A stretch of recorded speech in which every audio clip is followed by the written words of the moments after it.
kalau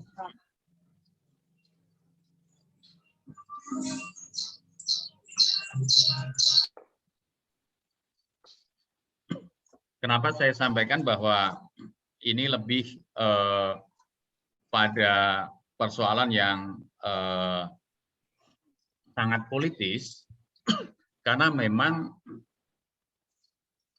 menurut saya ibu kota itu kan pertautan antara kekuasaan dan wilayah. Jadi dia bisa disebut sebagai spatial localization of power and space, ya. Jadi pertimbangan untuk IKN itu adalah pertimbangan keputusan politis.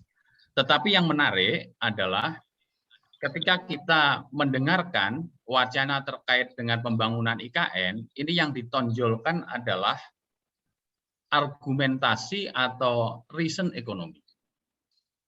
Ya.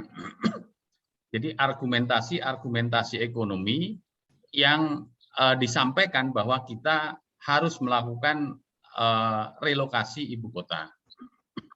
Nah,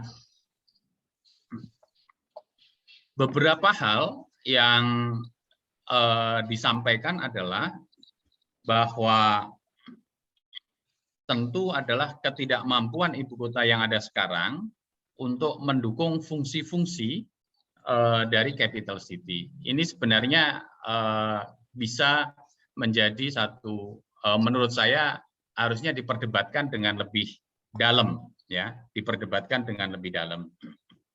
Jadi alasan-alasannya adalah karena memang Jakarta banjir, kemudian juga kecenderungan atau prediksi dalam beberapa puluh tahun ke depan dia adalah tenggelam karena penurunan permukaan tanah di Jakarta, kemudian juga karena gridlock atau macet dan beberapa hal yang lain. Tetapi menurut saya keputusan untuk melakukan pemindahan ibu kota yang sekarang ini berproses dan kita lakukan, itu alasan-alasannya kalau kita lihat yang pertama adalah terkait dengan ibu kota sebagai simbol negara. Kalau kita lihat ibu kota sebagai simbol negara ini kan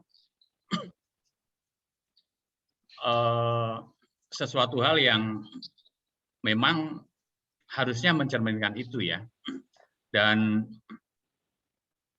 yang pertama sebagai sebuah simbol, kemudian yang kedua adalah untuk membangun kota masa depan.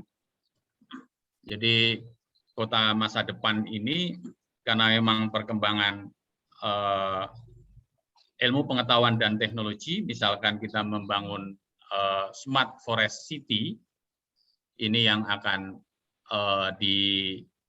dilakukan di IKN Nusantara, jadi adalah smart city dan juga forest city. Jadi smart itu basisnya innovation, forest itu basisnya green. Jadi kota-kota impian masa depan yang akan dibangun di sana. Kemudian yang ketiga adalah terkait dengan alasan ekonomi, yaitu untuk menciptakan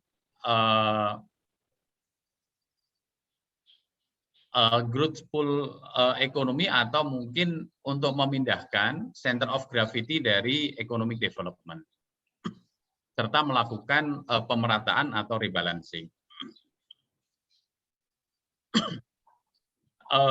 Bapak yang saya hormati, sebelum saya masuk lebih dalam pada beberapa argumentasi yang ada, saya ingin kembali pada proses bahwa sebenarnya pembangunan IKN menurut saya adalah politis jauh lebih kuat dibanding argumentasi-argumentasi yang disampaikan. Dan saya ingin menyampaikan bahwa pemindahan ibu kota itu sebagai suatu proses yang biasa menurut saya. Karena saya memiliki data bahwa dalam 100 tahun terakhir itu ada lebih dari 30 negara yang melakukan proses pemindahan ibu kota.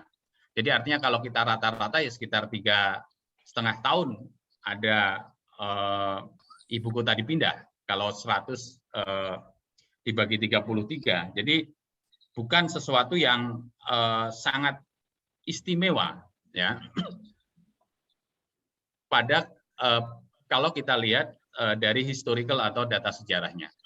Tetapi ini akan menjadi sangat-sangat istimewa ketika kita melihat bahwa sejauh mana proses pembangunan ibu kota ini akan memenuhi tujuan yang kita inginkan. Misalkan kita akan melihat pada 3 hal tadi itu. Yang pertama, ibu kota sebagai simbol negara. Kalau terkait dengan urban design-nya, kebetulan salah satu pemenang dari untuk perencanaan ibu kota yang negara Rimba Nusa itu saya kenal, teman saya, satu angkatan dulu. Kemudian sehingga konsepsi-konsepsi untuk memasukkan terkait dengan smart and green, saya yakin itu menarik.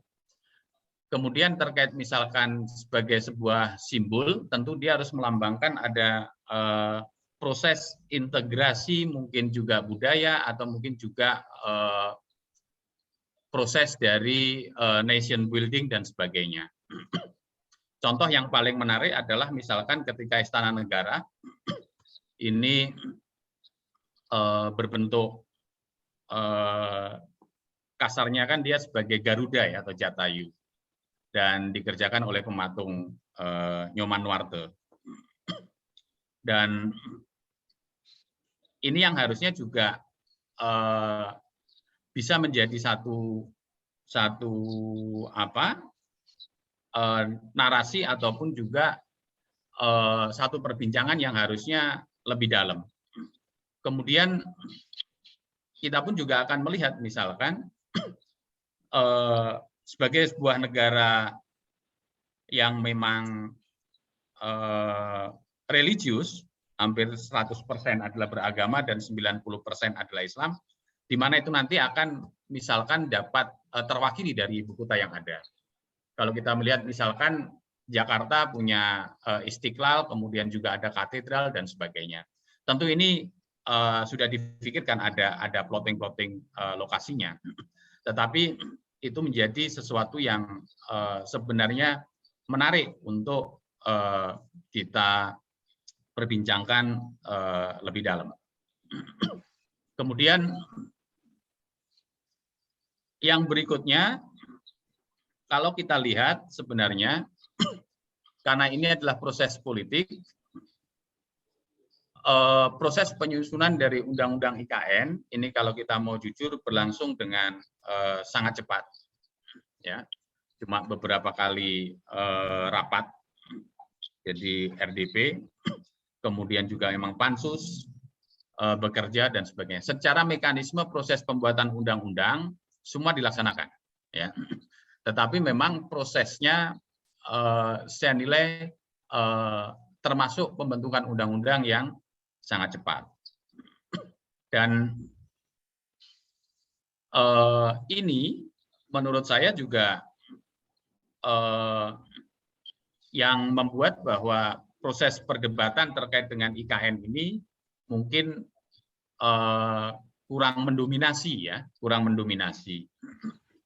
Dan sebenarnya kita bisa harapkan ini menjadi satu proses perdebatan publik dengan beberapa pilihan dan beberapa pertimbangan yang dilakukan.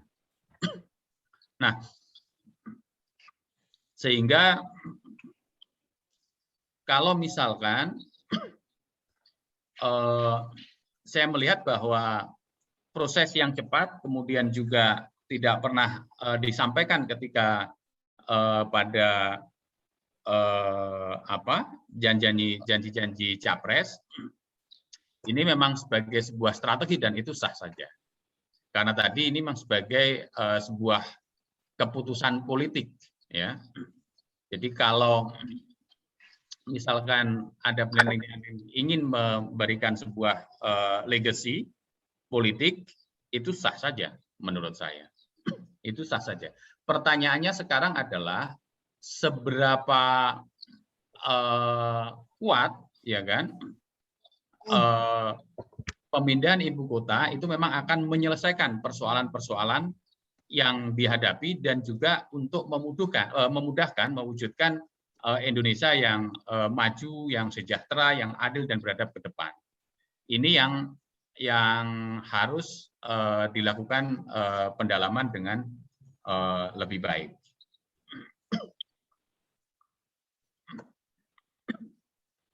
Dan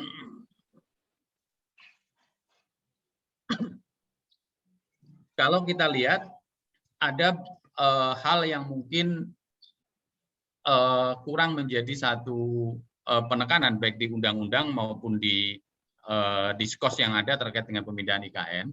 Jadi kalau kita lihat tadi reasoningnya itu bisa aja misalkan terkait identity atau simbol, kemudian juga yang kedua itu bisa fairness atau keadilan, yaitu dengan kita ingin rebalancing pertumbuhan yang sekarang dari Jawa sentrik menjadi non Jawa sentrik, misalkan seperti itu.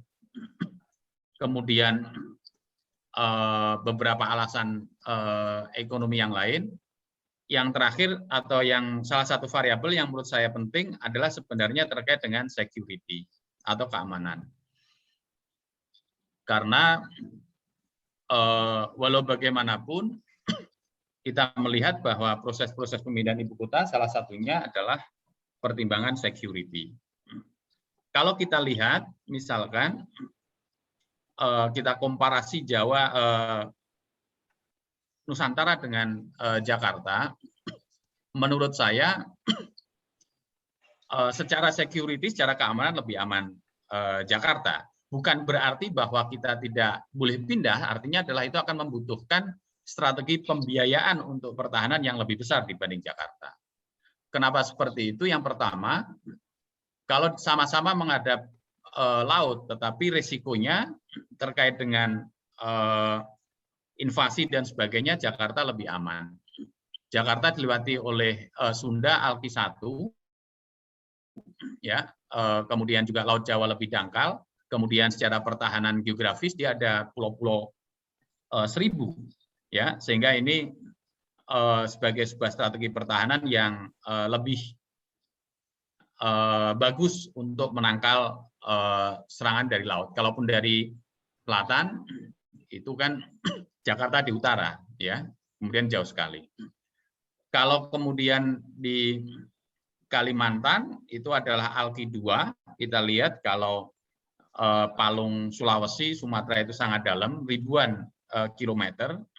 Kemudian di situ juga tidak ada pulau-pulaunya, ya, pulau-pulau antaranya sebagai pertahanan kita, sehingga kita akan membutuhkan alutsista yang lebih banyak, kemudian juga lebih maju dibandingkan kalau kita di Jakarta, karena kita harus punya misalkan untuk menghalau kapal selam dengan dia bisa menyelam lebih dari, karena palungnya ribuan kilometer dalamnya. Kemudian kita membutuhkan strategi pertahanan yang lebih besar sebenarnya kalau kita pindah ke Nusantara sekarang. Nah, ada beberapa hal sebenarnya yang bisa kita pahami terkait dengan pemilihan pembangunan di Palangkaraya.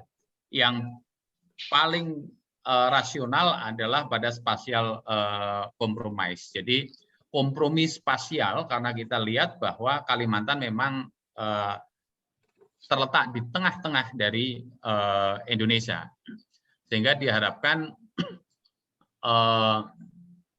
ini akan bisa mendorong pembangunan yang lebih merata. Jadi biasanya ibu kota dipindah selain karena misalkan spasial, juga karena historical ya. Kalau kesejarahan Jakarta pasti lebih menang dibanding Penajam Pasir Utara dan Kutai Kartanegara. Dan kalau ingin dilihat bahwa ada beberapa ibu kota yang lain yang memang salah satu pertimbangannya adalah spasial kompromi. Salah satunya adalah Canberra di Singapura, ya. Kemudian juga Brasil, pindah dari Rio ke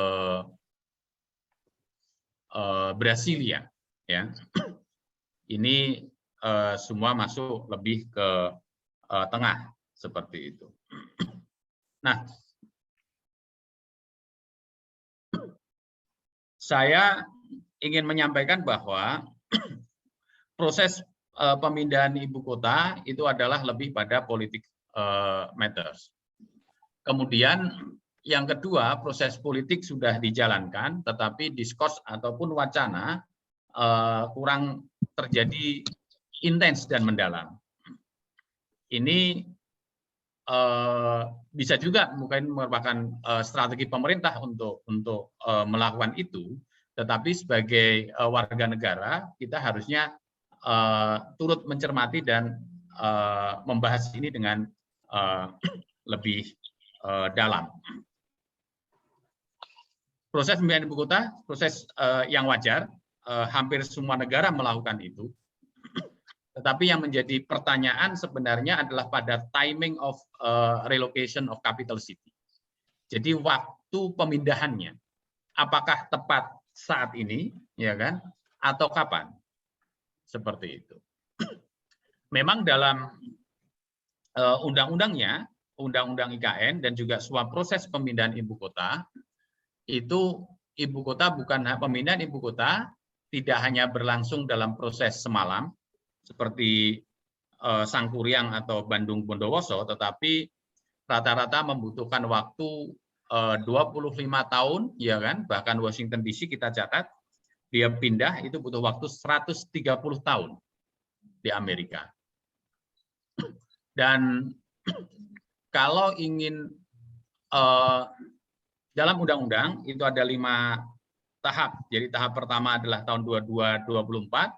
Kemudian 2530, 3035, 3540 dan 4045. Memang dalam undang-undang itu selain sebagai nanti pusat pemerintahan, diharapkan juga sebagai pusat pendidikan sehingga dibutuhkan universitas yang bagus. Ini strateginya hampir atau meniru Australia dengan NU yang ada di Canberra. Kemudian juga menjadi diharapkan sebagai pusat inovasi kalau di draftnya. Tetapi pertanyaannya adalah, apakah memang proses pemindahan itu tepat untuk waktu sekarang? Karena ada beberapa hal yang bisa kita jadikan sebagai data untuk membandingkan. Yang pertama, kondisi kita saat ini, kalau kita mau lihat, itu di skor PISA. PISA ini adalah program of international assessment ya, untuk student kita. Jadi, itu kita berada di urutan 62 dari 70 negara di tahun 2021. Artinya, kualitas anak didik kita, jadi sekolah kita terkait dengan matematik, terkait dengan ilmu alam maupun terkait dengan bahasa, itu nomor 62 dari 70 negara yang disurvei. Ini hasil PISA ya, tahun 2021. Kemudian yang kedua, posisi per kapita kita sekarang, Memang sebelum krisis kita masuk 4.000. Kalau 4.000 itu artinya kita naik menjadi upper middle income. Tapi pas krisis kita turun lagi di tahun 2020 kemarin ya, kita turun menjadi 3.800 sekian. Artinya per kapita kita juga rendah seperti itu. Kemudian data yang berikutnya ini stunting. Stunting jadi prevalensi stunting. Ini kondisi bayi ya kan, dan juga balita kita terkait dengan pemenuhan gizi. Ini yang mengalami stunting. Stunting itu pertumbuhan tidak sempurna, bisa juga kerdil, bisa juga segala macam. Itu datanya di tahun 2021 24,4% itu mengalami stunting. Artinya 1/5 dari generasi baru kita itu tidak mengalami pertumbuhan yang bagus. Artinya kalau misalkan bayinya stunting, kemudian juga 25%, kemudian skor PISA adalah 62 dari 70, ini artinya di kualitas sekolahan kita juga bawah, pendapatan per kapita kita itu juga saya sampaikan tadi, balik lagi lah, kalaupun misalkan 4.000-an, katakan 4.000 middle income, ya kan. Kemudian ini mencerminkan kondisi kita. Kemudian juga tax ratio kita itu konsisten sebenarnya 10-an persen. Bahkan sekarang akibat krisis juga kita turun ya menjadi 9, sekian. Ini terkait dengan revenue kita, penerimaan negara kita. Kita akan bicara misalkan kondisi kemiskinan. Kemiskinan BPS 10%. Ya. Jadi double digit. Bahkan terkait dengan corona kemarin 130 juta dari 200 sekian juta kita itu mendapat bantuan dari program PEN. Ini kondisi yang ada. Dan terakhir itu adalah kondisi yang memberikan optimisme kalau kita kelola dengan baik, itu adalah terkait dengan bonus demografi. Bonus demografi kita akan memiliki bonus demografi tahun BPSI mengatakan 2020 hingga 2030.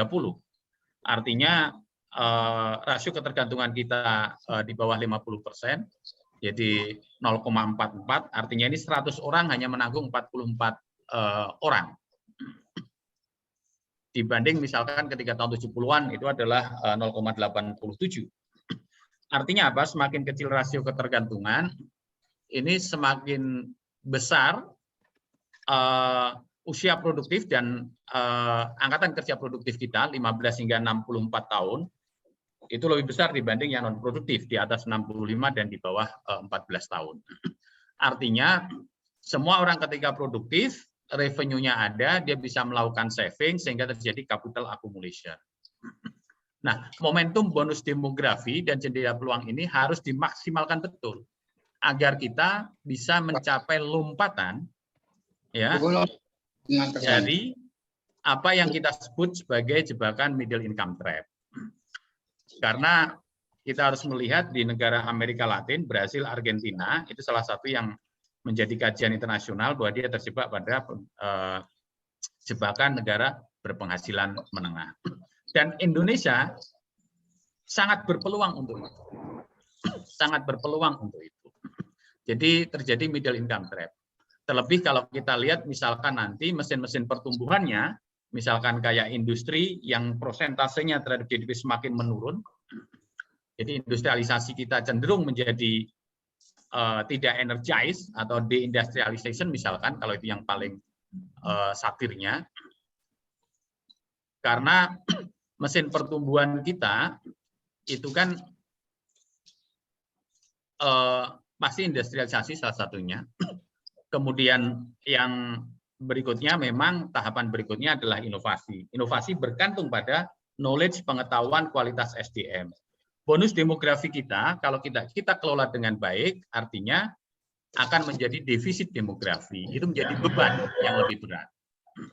Nah, ini yang saya sebut bahwa pilihan kita, apakah waktu yang tepat untuk melakukan relokasi capital city pada saat ini, kan gitu, atau harusnya memilih pada strategi yang lain untuk misalkan memanfaatkan momentum bonus demografi, kita melakukan reformasi pendidikan, ya kan, secara mendasar sehingga kita bisa menciptakan sumber daya manusia yang hebat ke depan, sehingga bonus demografi bisa kita leverage nanti untuk meningkatkan pertumbuhan dan menempatkan kita tidak hanya upper middle income tapi bisa menjadi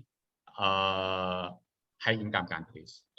Nah, ini yang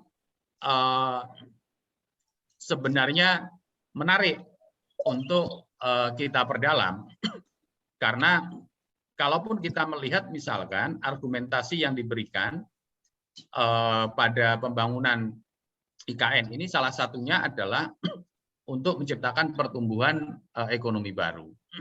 Tapi kalau kita baca, itu ada riset misalkan kemarin, saya sempat baca misalnya dari teman-teman Indef dan sebagainya, dia tidak signifikan, 0,0 berapa. Artinya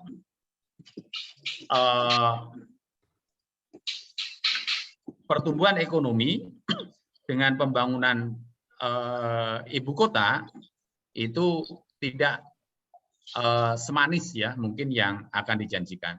Dan ini yang harusnya menjadi perdebatan yang menarik. Kita bisa melakukan simulasi, baik misalkan mau sistem dinamik ataupun mau prinsipal agen modeling dan sebagainya, untuk melihat variabel-variabel itu, apakah betul argumentasi pemindahan ibu kota itu memang akan mempercepat proses kita untuk masuk dalam negara dengan pendapatan per kapita lebih tinggi, misalkan seperti itu. Dan di titik itu kita akan mengkomparasi dengan kondisi kekinian kita tadi, ya, sehingga pemilihan untuk melakukan pemindahan ibu kota karena akibat dari misalkan tax ratio yang rendah, kemudian juga revenue yang rendah dari negara kita, kemudian juga tentu pembiayaannya menjadi pembiayaan yang berbasis pada, orang bisa menyebutnya hutang, tapi kalau yang moderat adalah PPP, Public Private Partnership, atau KPPU, kerjasama pemerintah dengan badan usaha. Tetapi memang pembangunan ibu kota pasti membutuhkan APBN. Pasti, karena itu sebagai sebuah identiti dan juga sebagai sebuah kepemilikan nasional. Dan kalau misalkan terkait dengan pembiayaan, contoh misalkan kalau kita lihat Afghanistan dengan New Kabul, dia juga ada pembiayaan juga selain APBN dari Jepang, setahu saya. Juga ada bantuan dari perbankan internasional. Kemudian kalau kita lihat Zimbabwe dan juga Mesir, itu ada juga yang dari Uni Emirat Arab, bahkan dari Chinese. Jadi baik dari strategi pembiayaan atau kemudian juga keputusan pemindahan, itu menurut saya adalah political matters. Karena kalau itu sebagai argumentasi dari economic matters, banyak hal yang saya sampaikan tadi yang harusnya menjadi acuan atau menjadi pertimbangan lebih lanjut. Mungkin ini yang bisa saya sampaikan sebagai sebuah pengantar. Mohon maaf ini tidak ada slide-nya, tapi nanti kalaupun diperlukan bisa saya kasih, ya kan, dengan menulis mencatat beberapa hal. Terima kasih, ini yang bisa saya sampaikan terlebih dulu. Terima kasih. Oke, terima kasih Bapak Dr. Muhammad Qoyum selaku pemateri kita. Ada beberapa catatan menarik ya terkait materi yang sudah disampaikan tadi, bahwa pemindahan ibu kota ini merupakan hal yang sangat politis, gitu ya. Tetapi argumen-argumen yang ditonjolkan kepada masyarakat itu adalah argumen argumen yang berdasarkan ekonomi gitu. Sebenarnya kalau dilihat tadi, apakah yang menjadi pertanyaan paling penting, apakah waktu pemindahan atau timing pemindahan IKN ini sudah tepat atau belum gitu. Karena melihat beberapa kondisi yang ada di negara kita seperti skor PISA gitu ya, yang masih di urutan 62 dari 70 negara, kemudian stunting 1/5 generasi baru Indonesia mengalami stunting, dan juga kemiskinan yang mencapai angka 10% atau 2 digit. Nah, itu apakah timingnya tepat atau enggak. Nah, itu menjadi perdebatan-perdebatan yang seharusnya bisa gitu ya, bisa dilakukan. Akan tetapi karena proses politik yang begitu cepat gitu ya, proses pembuatan undang-undang yang begitu cepat, sehingga diskusi-diskusi seperti itu tidak terjadi dengan baik seperti itu. Untuk teman-teman peserta diskusi publik, apabila ada yang ingin ditanyakan, boleh ditanyakan gitu ya, terkait pemindahan IKN atau terkait aspek-aspek lainnya yang berhubungan dengan pemindahan ibu kota seperti itu. Bisa menggunakan fitur kolom chat atau raise hand dan langsung bertanya kepada Bapak Dr. Muhammad Koyum ya, kapan lagi gitu ya, bisa bertanya ke narasumber yang luar biasa, pemilik perusahaan ini. Bisa dibilang ya, direktur salah satu startup kebijakan publik di Indonesia seperti itu. Mungkin buat teman-teman, apakah ada gitu ya yang ingin bertanya kepada Bapak Dr. Muhammad Koyum? Oke, kita melihat masih belum ada yang bertanya ya. Oke.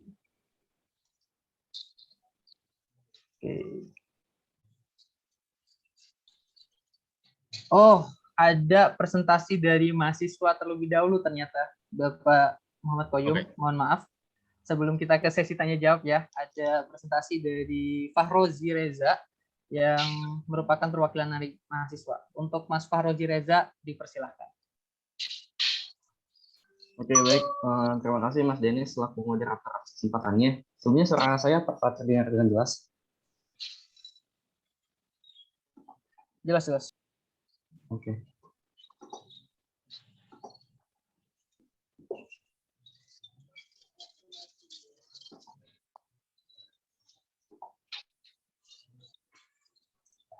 Sudah masuk belum? Yes. Sudah. Oke. Kalau misal saya pindah slide, apakah udah berganti juga? Sudah. Oke, baik. Sebelumnya, Assalamualaikum warahmatullahi wabarakatuh. Selamat pagi, Dr. Koyum, selaku pembicara pada pagi hari ini. Dan yang saya hormati juga Pak Habibie, Pak Hilmi, dan juga Pak Hasan Ubaid yang ada pada room di pagi hari ini.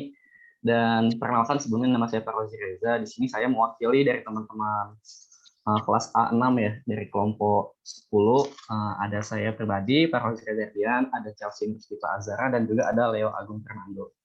Nah, di sini saya izin menyampaikan terkait dengan beberapa poin-poin pembahasan dalam paper kami yang berjudul Analisis Dampak Lingkungan dan Sosial terhadap Pembangunan Infrastruktur Ibu Kota Negara Baru Republik Indonesia di wilayah Provinsi Kalimantan Timur.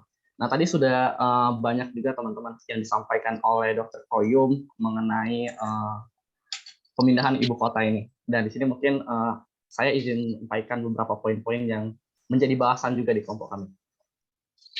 Pertama, kalau misal kita bicara tentang ibu kota negara baru. Jadi pemindahan ibu kota negara baru Indonesia ini di tahun 2024 itu sempat menjadi tren yang ramai diperbincangkan. Bukan saja karena dana fantastis yang digelontorkan dari APBN atau anggaran pendapatan dan belanja negara untuk pemindahan ibu kota, namun juga karena kajian yang cukup minim, dinilai cukup minim yang dilakukan oleh pemerintah terkait dengan pemindahan ibu kota negara baru sehingga menyebabkan polemik di masyarakat. Rencananya ibu kota baru akan dipindah ke 2 kabupaten di wilayah Provinsi Kalimantan Timur, yaitu di Kabupaten Penajam Pasar Utara dan juga di Kabupaten Kutai Kartanegara. Nah, kalau bisa bicara tentang minimnya kajian tadi, itu sudah disampaikan juga oleh Dr. Koyum bahwasanya kita bisa melihat dari rancangan UU IKN ini itu juga cenderung tergesa-gesa gitu dalam proses pengesahannya. Lalu saya lanjutkan, di sini masih dalam konteks pemindahan ibu kota negara yang digadang-gadang kalau pemerintah kita bilang itu menjadi solusi terhadap banyak juga ya tadi sebagai solusi atas ibu kota negara kita saat ini Jakarta, dinilai bahwasanya ada kepadatan penduduk, terus kemacetan, banjir yang terjadi di ibu kota negara kita di kota Jakarta. Terus Presiden Jokowi itu menargetkan bahwasanya pembangunan ibu kota baru itu akan rampung pada tahun 2024. Namun kalau misal kita tadi sudah disampaikan juga oleh Dr. Koyum, kalau misal di rancangan undang-undang itu ada tahapan-tahapan dan kemungkinan diprediksi itu tahun 2040 sampai dengan tahun 2045 itu baru akan selesai. Gitu. Dan anggaran pembangunan ibu kota negara baru itu diambil dari APBN dan non APBN. Sumber-sumber dana non APBN itu tersebut meliputi kerjasama pemerintah dan badan usaha atau BKPU, investasi swasta, dan BUMN. Dana yang diperlukan hampir sekitar 446 triliun sampai dengan 486 triliun. Nah, tadi Dr. Koyum juga sempat menyampaikan mengenai konsep smart city dan juga konsep core city. Nah, di sini kami juga membahas mengenai konsep core city dalam pemindahan ibu kota ini. Jadi kalau misal kita ngelihat pada tahun 2019 itu KLHK, Kementerian Lingkungan Hidup dan Kehutanan, itu telah merumuskan beberapa prinsip dari konsep core city untuk perencanaan calon ibu kota negara sebagai rekomendasi dari hasil KLHS Rapid Assessment yang meliputi ada 9 poin di sini. Pertama, berbasis pada pengelolaan daerah aliran sungai atau DAS. Yang kedua, itu memiliki jaringan ruang hijau yang terstruktur. Yang ketiga, memanfaatkan sekitar 50% wilayah untuk dikembangkan. Yang keempat, konsumsi air harus sangat efisien.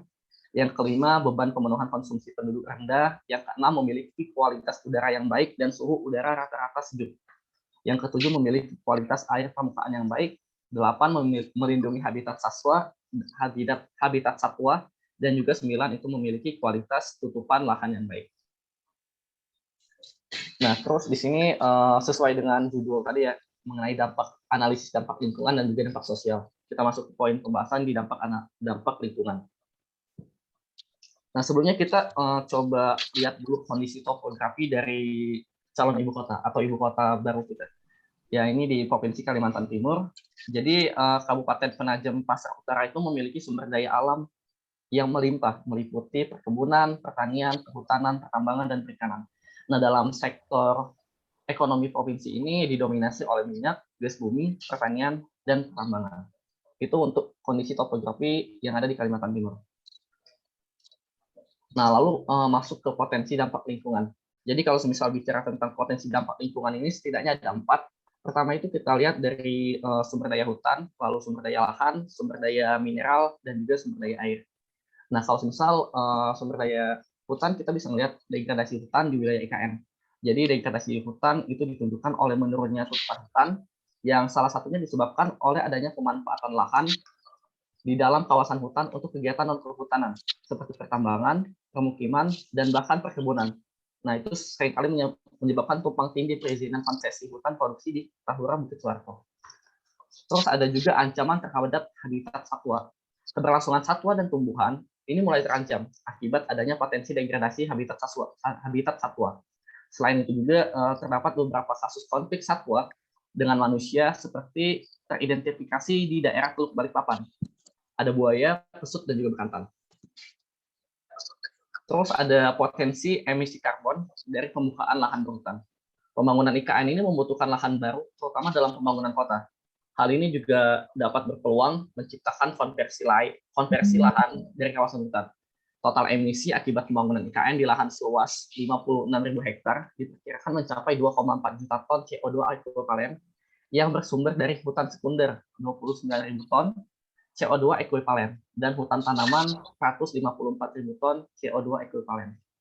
Lalu selanjutnya ini adalah potensi lingkungan mengenai keterbatasan suplai air baku. Jadi berdasarkan analisis kondisi saat ini dari KLHS Master Plan IKM, daya dukung air di wilayah IKM itu 256.000 hektar. Sudah terlampau, namun akses penduduk untuk mendapatkan air bersih itu masih rendah. Dan juga dengan begitu juga kawasan IKN ini itu luasnya sekitar 56.000 hektar. Dan ketersediaan air di kawasan IKN termasuk rendah karena kawasan ini merupakan daerah non-CAT atau cekungan air tanah. Daerah non-CAT ini memiliki kemampuan resapan air yang rendah sehingga tidak bisa mengandalkan air tanah atau groundwater.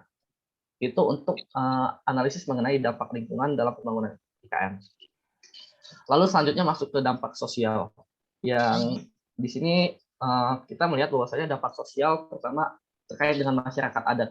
Jadi masyarakat adat Kabupaten Penajam Pasir Utara seperti ada Bali yang berada di Ring 1, tepat pada daerah IKN akan dibangun, merupakan masyarakat asli Kutai Kartanegara. Ada 150 keluarga yang tinggal di desa Pemaluan. Lalu kalau misalnya bicara tentang masyarakat adat, kita bisa melihat juga dari kasus sebelumnya mengenai masyarakat adat pada pemindahan pada ibu kota Jakarta. Dahulu suku Balik itu hidup sejahtera dengan sumber pangan yang limpah. Kemudian masyarakat mengalami krisis yang sulit akibat masuknya perusahaan kayu ke Kalimantan Timur. Dampak dari adanya perusahaan kayu yang masuk ke wilayah adat menyebabkan kehidupan masyarakat menjadi semakin sulit, hingga berdampak pada pemindahan masyarakat adat. Masyarakat adat dimiskinkan oleh keadaan. Mereka dituntut untuk mengikuti arus tambahan kebiasaan, termasuk harus bergantung pada produksi pangan baru. Hal ini juga berdampak pada hilangnya beberapa tradisi adat dan masyarakat adat berubah perlahan menjadi masyarakat yang individualis. Mungkin waktu dan tempat saya persilakan kepada selamat pagi semuanya. Assalamualaikum warahmatullahi wabarakatuh. Ini ada kebocoran suara. Mungkin saya lanjutkan. Pertama-tama saya ingin memperkenalkan diri. Benar, nama saya Gio Fajar. Oke, saya lanjutkan. Pada pemindahan IKN ini, pemerintah dinilai, untuk kami menyimpulkan bahwasanya dinilai itu masih kurang dalam mempertimbangkan dampak dari perpindahan sejumlah besar orang ke lokasi baru. Mulai dari tekanan terhadap lingkungan, kesenjangan ekonomi antara imigran atau pegawai pemerintah dengan penduduk setempat, seperti dampak yang dikhawatirkan masyarakat Pasir Balik. Jadi masyarakat Pasir Balik ini itu adalah masyarakat adat asli dari yang ada di Penajam Pasir Utara. Dan tersingkirnya, ini kita bisa lihat juga teman-teman dari yang ada di Jakarta, tersingkirnya Betawi dari desanya sebagai akibat dari pembangunan ibu kota negara di DKI Jakarta menyebabkan warga Betawi itu semakin terpinggirkan di daerah sekitar ibu kota. Nah, hal ini juga dikhawatirkan akan dialami oleh masyarakat Pasir Balik asli. Nah, jadi harapannya di sini itu jangan sampai pada akhirnya analisis mengenai dampak lingkungan dan juga dampak sosial ini itu pada akhirnya masih kurang atau kurang direncanakan dengan baik gitu oleh pemerintah dalam proses pemindahan ibu kota ini. Mungkin itu teman-teman yang bisa saya sampaikan sedikit mengenai analisis dari kelompok kami, meskipun pada akhirnya menuai banyak pro kontra juga dalam proses pemindahan ibu kota ini, sehingga seperti yang disampaikan oleh Dr. Koyum, perlu gitu antusias atau bahkan perdebatan ataupun diskusi-diskusi intelektual dalam proses pemindahan ibu kota ini. Mungkin sekian presentasi dari saya kembalikan kepada moderator. Silakan Mas Denis. Oke, terima kasih Mas Fahri atas presentasi yang telah dipaparkan terkait analisis dampak lingkungan dalam pemindahan ibu kota negara ke Penajam Pasir Utara. Seperti itu. Oke, buat teman-teman kita langsung berlanjut ke acara selanjutnya. Akan ada sesi diskusi dan tanya jawab buat teman-teman dan peserta diskusi publik. Apabila ada yang ingin ditanyakan atau ingin berdiskusi dengan pemateri kita pada pagi hari ini, boleh banget gitu ya, bisa raise hand atau bisa mengetik pertanyaan di kolom chat seperti itu. Oke, apakah ada dari teman-teman?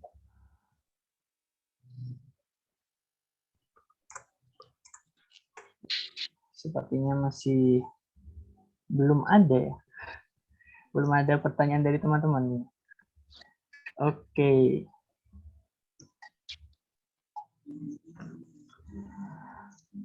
Oke, mungkin saya izin bertanya terlebih dahulu ya. Untuk kemudian semoga dari pertanyaan saya bisa ada pertanyaan-pertanyaan selanjutnya agar sesi diskusi bisa berjalan dengan baik. Terkait dengan pemindahan ibu kota negara, tadi aspek politisnya yang sangat menonjol. Berarti dari sisi apa ya? Sisi pembangunan ini, apakah pembangunan atau pemindahan ibu kota negara ini terkesan dipaksakan atau memang ini waktu yang tepat gitu ya untuk kemudian benar-benar meresmikan gitu ya, meresmikan IKN di tahun emas Indonesia kan 2045 kan digadang-gadang sebagai Indonesia emas oleh pemerintah seperti itu. Dan sesuai dengan peraturan tadi 2045 itu benar-benar sudah selesai tuntasnya dan sama gitu 25 tahun. Nah, apakah ini memang pemerintah ingin mengejar itu atau memang seharusnya ini ditahan dulu untuk menunggu tadi reformasi pendidikan dan reformasi kesehatan di Indonesia yang masih belum terlalu baik. Itu pertanyaan dari saya, Bapak Koyum. Terima kasih. Baik, terima kasih. Ini pertanyaannya kan, apakah timingnya tepat atau belum? Kalau kita lihat, kita runut pada sejarah terkait dengan perdebatan pemindahan ibu kota, itu sejak Soekarno berkuasa, dia sudah menyatakan bahwa dia ingin memindahkan ibu kota dari Jakarta ke Palangkaraya.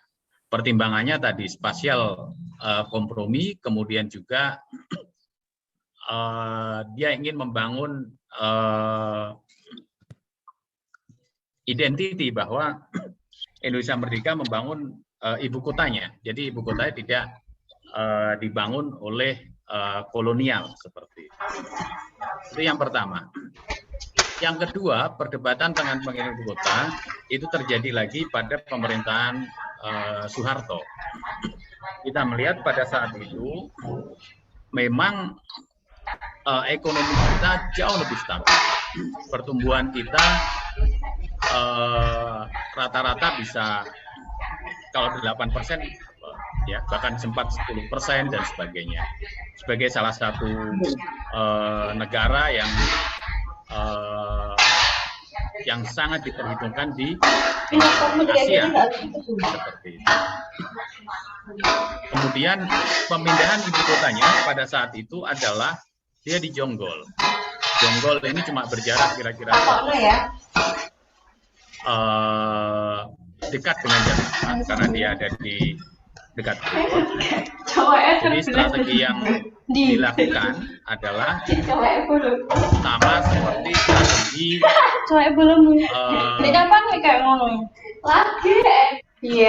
Oke, sebentar ya Bapak.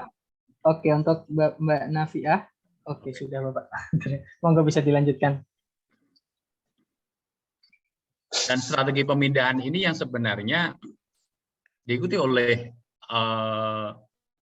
Malaysia dengan memindahkan Kuala Lumpur, dipindah ke tempat yang lebih dekat di Putrajaya. Dengan pada saat itu dia menggunakan momentum sebagai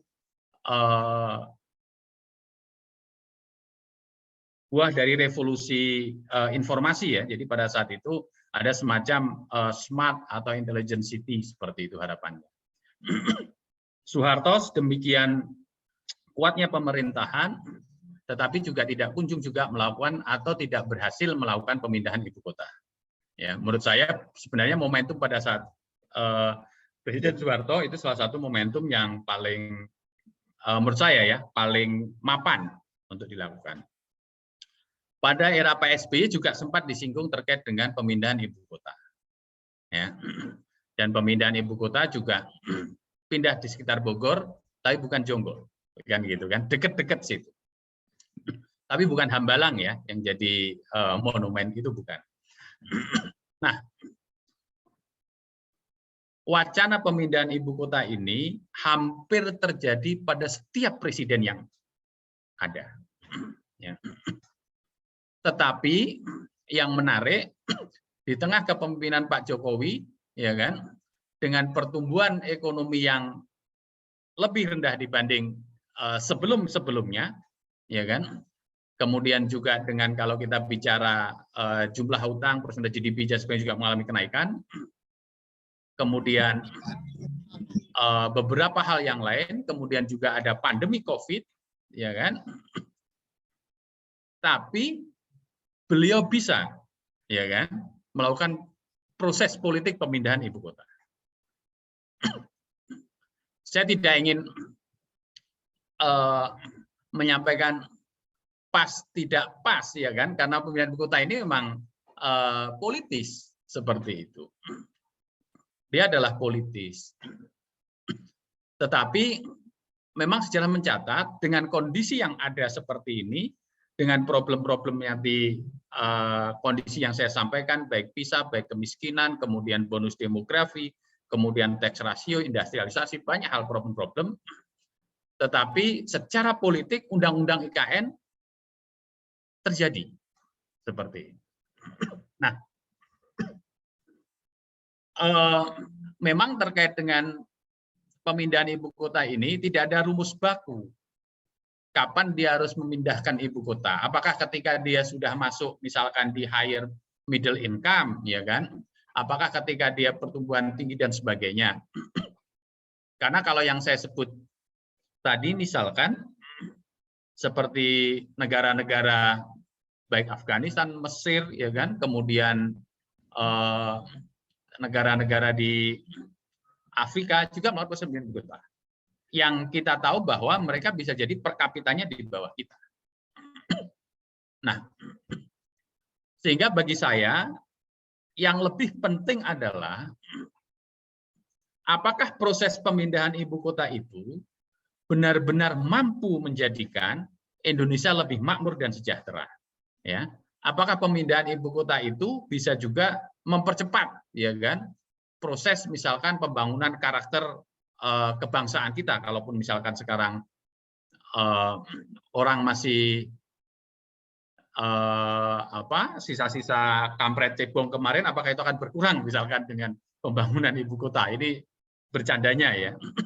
Tetapi yang paling penting bagi saya adalah apakah pemindahan ibu kota itu bisa benar-benar menjadi leverage pengungkit dan juga sebagai bridging jembatan kita untuk menuju Indonesia emas seperti yang kita impikan. Jadi parameternya di situ, dan itu kita dihadapkan pada tadi itu. Kita punya momentum bonus demografi, tapi kalau tidak kita kelola dia akan menjadi defisit. Ya, dia bukan jadi dividen lagi, tapi dia menjadi defisit. Ini akan membuat langkah kita makin berat seperti itu. Jadi secara politik, kalau kita melihat politik, ya Pak Jokowi berhasil. Karena presiden sebelumnya tidak berhasil. Ini kalau capaiannya mau pindah atau tidak mau pindah, ya. Tetapi ketika capaiannya adalah benar nggak pindahnya itu akan membuat menjadi leverage atau menjadi bridging kita untuk Indonesia yang lebih adil dan berkemakmuran. Nah, ini kan harus dijawab dengan kebijakan-kebijakan publik yang harus diturunkan mulai saat ini. Jadi seperti itu yang mungkin bisa saya sampaikan. Terima kasih. Oke, terima kasih Bapak Koyum atas jawabannya. Oke, dari teman-teman apakah ada yang ingin bertanya?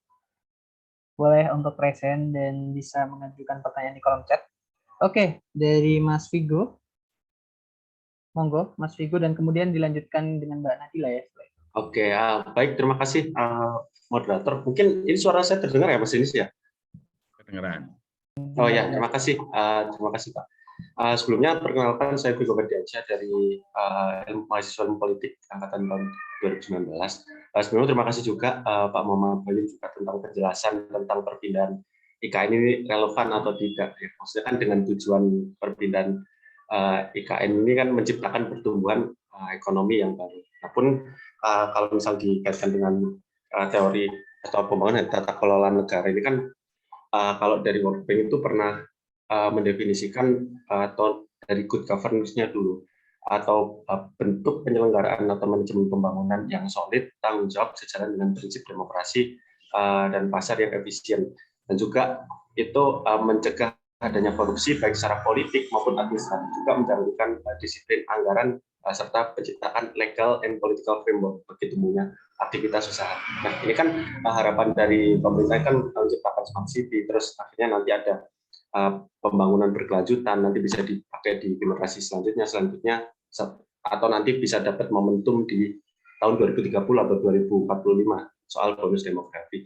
Ya walaupun memang banyak ada sedikit kendala yang soal stunting, terus ada masih belum settle atau belum kokohnya perekonomian di Indonesia ini. Cuman kalau menurut saya ini diambil dari kata World Bank tadi soal disiplin anggaran serta menciptakan legal political framework. Sebenarnya yang paling penting kalau menurut saya itu ada di public trust atau kepercayaan publik terhadap pemerintah.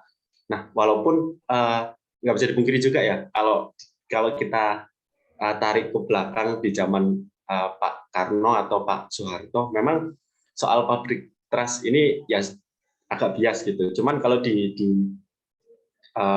era Jokowi itu kan ada survei atau lembaga survei atau meningkatkan kepercayaan publik ini kalau misal di survei Litbang Kompas kemarin itu cukup baik sebenarnya dari public trust dari Presiden Joko Widodo dan Pak Wapres Ma'ruf Amin itu ada sebesar 73,9%.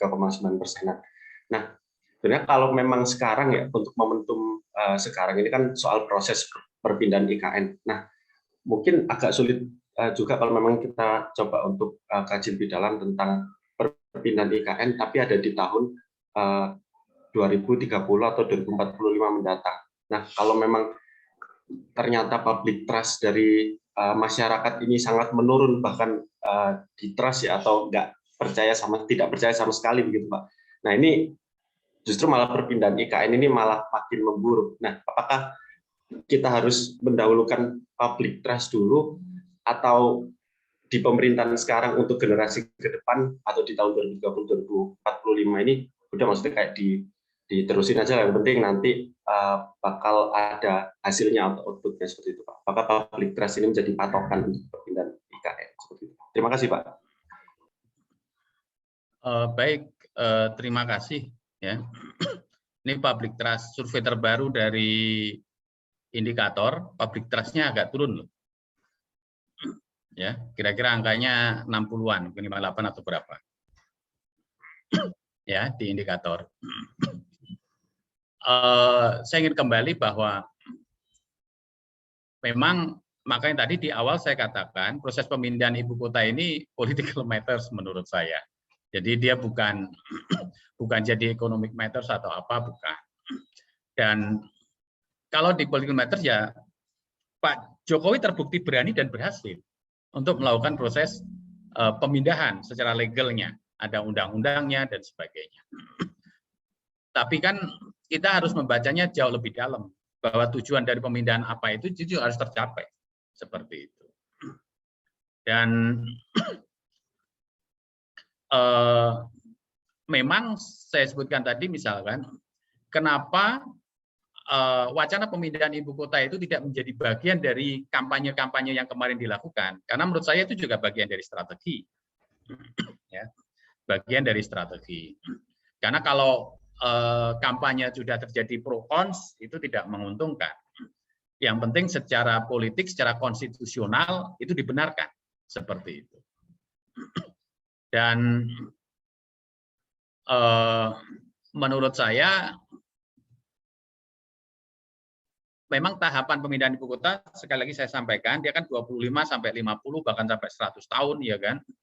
Kita lihat Putrajaya yang sudah sejak 95 pun sampai sekarang, kita kalau pernah ke sana juga masih banyak ruang-ruang yang tidak sehidup lah atau tidak hidup sebagaimana Kuala Lumpur seperti itu.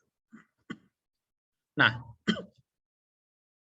kalau misalkan saya berpikir proses ibu kota yang ada sekarang dilakukan, kemudian kita tarik pada tujuannya memang benar-benar nggak menjadikan pusat pertumbuhan, ya kan? Karena sekarang Indonesia juga punya banyak sekali yang namanya kawasan pertumbuhan ekonomi atau KAPET atau dulu KEK, kawasan ekonomi khusus, sebagai bagian dari desentralisasi pembangunan ekonomi. Kita bisa lihat misalkan sekarang ada kawasan pariwisata, ekonomi pariwisata, ya kan? Misalkan Labuan Bajo, Toba dan sebagainya. Dulu ada kawasan industri, ya kan? Karena zamannya kita industri. Ini sudah banyak dilakukan. Dan perdebatan pro cons terkait dengan pemindahan ibu kota itu pasti terjadi di semua negara, tidak hanya di Indonesia. Thailand kemarin yang sempat banjir beberapa kali, itu member of parlemennya juga mengajukan petisi untuk melakukan pemindahan ibu kota Thailand. Filipina juga pindah dari, kita lihat ibu kota Filipina itu Manila, pernah ke Quezon, ya kan? Kemudian balik lagi ke Filipina, Arroyo pengen dia pindah ke Cebu misalkan, karena lebih tengah-tengah, bukan di Luzon Manila. Malaysia juga pindah, ya. Jadi perdebatan ini pasti akan terjadi. Yang penting bagi kita adalah bagaimana perdebatan ini menambah knowledge bagi kita, menambah wawasan bagi kita, dan keyakinan kita bahwa proses itu memang akan membuat Indonesia lebih baik. Jadi partisipasi, kemudian juga diskurs, pembangunan wacana dan narasi ini harus imbang. Sehingga pemerintah pun, misalkan dalam mengambil kebijakan, misalkan terkait dengan Menkota, juga harus hati-hati dengan mempertimbangkan banyak sekali variabel-variabel yang disampaikan oleh civil society atau rakyat Indonesia. Jadi itu yang ingin saya sampaikan. Tapi kalau tadi terkait dengan public trust segala macam, memang karena saya melihat ini memang pemindahan memang political matters seperti itu. Terima kasih. Oke, terima kasih Bapak. Bagaimana dari Mas Vigo, apakah ada feedback? Ya, terima kasih Pak Muhammad Koyum. Mungkin cukup kalau dari saya sekarang, nanti ada